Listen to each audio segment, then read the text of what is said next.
Hello friends, it's Passable. I wanted to talk today about my upcoming voice surgery. I'm going to have voice feminization surgery at the Haven practice in Rochester, New York in less than a week. It's Friday and we're leaving on Tuesday to go to Rochester. We have an appointment the day before, and then surgery on Wednesday. And wow, I'm a little bit scared, but mostly I'm so excited. I just know it's going to be great. It's going to go good. And when it's done, I think this is what my voice is going to be without me doing, without any reaching whatsoever. And that's going to be very exciting. I can't wait to sing in a feminine voice, and I think it's really just going to be really super neat. I am going to be, on the date of my surgery, 1 year on hormone replacement, and that is an amazing milestone. And when I look back at how much things have changed, I'm living my entire life as a woman, in the body of a woman. I have a woman's body now, and I just can't tell you. I don't want to ever go back to being in the closet and hiding who I am. And I don't regret too much.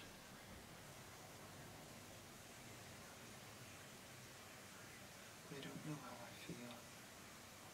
Sometimes it's very regrettable that I did that, and other times I wouldn't undo it. But as the days go by, I feel more and more like Paul was a character that I played to try and please people and get them to accept me, but there were lots of people who perceived it as something artificial or a lie, something dishonest. I dealt with a lot of guilt, and I don't feel guilty, and I don't feel like I need to be such a people pleaser anymore. And I feel like this voice surgery is a very big milestone for me in my transition. I think if there is a next,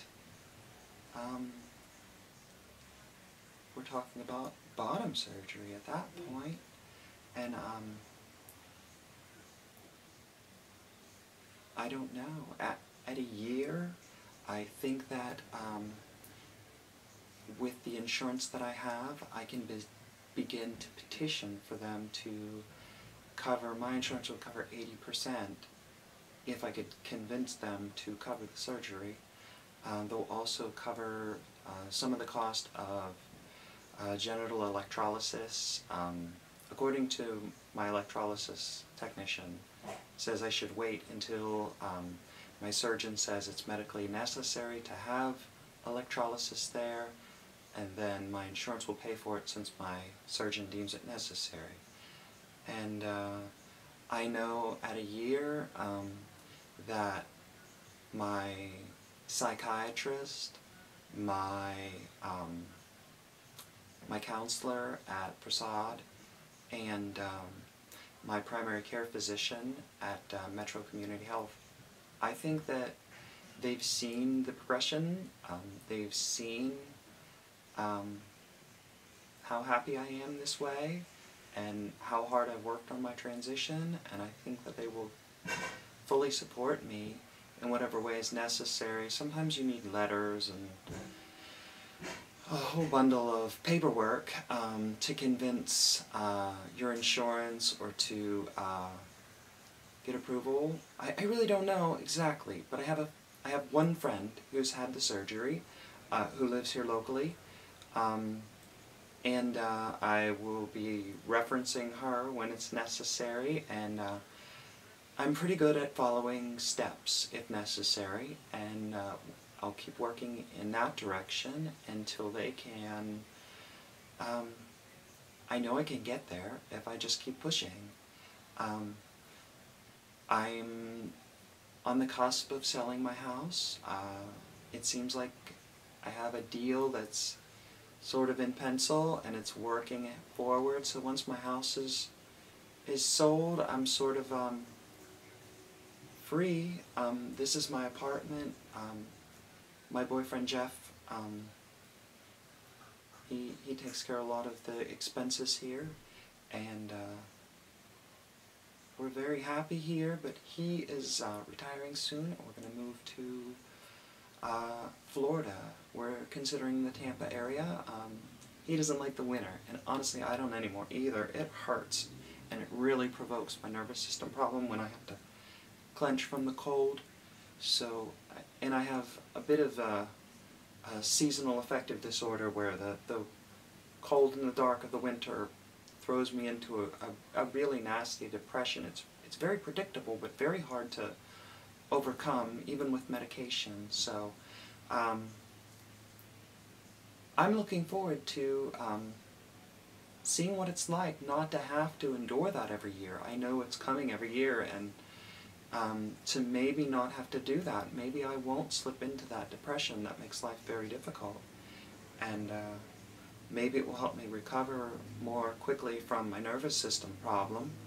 And so there's a lot of things on the horizon, and I will continue to let you know what's going on. My web series of Trans in Public will probably be delayed until I have my voice back. So if you're not seeing new episodes posted, well, that's why. There's a little delay, but I'm gonna put together my 1-year timeline, and I'm gonna put together some details about my up to my surgery. I'm gonna keep recording, and I'm gonna try and piece together some interesting videos if I can. Maybe informative for other people who want to have such a procedure. And then I'm going to take you guys some more interesting places. The grocery store, Aldi's, the Whole Foods, Walmart. They're not so interesting, are they? Especially when I feel too uncomfortable to record. But there's some great museums here in Pittsburgh, some great parks. There's all kinds of things that are not far away.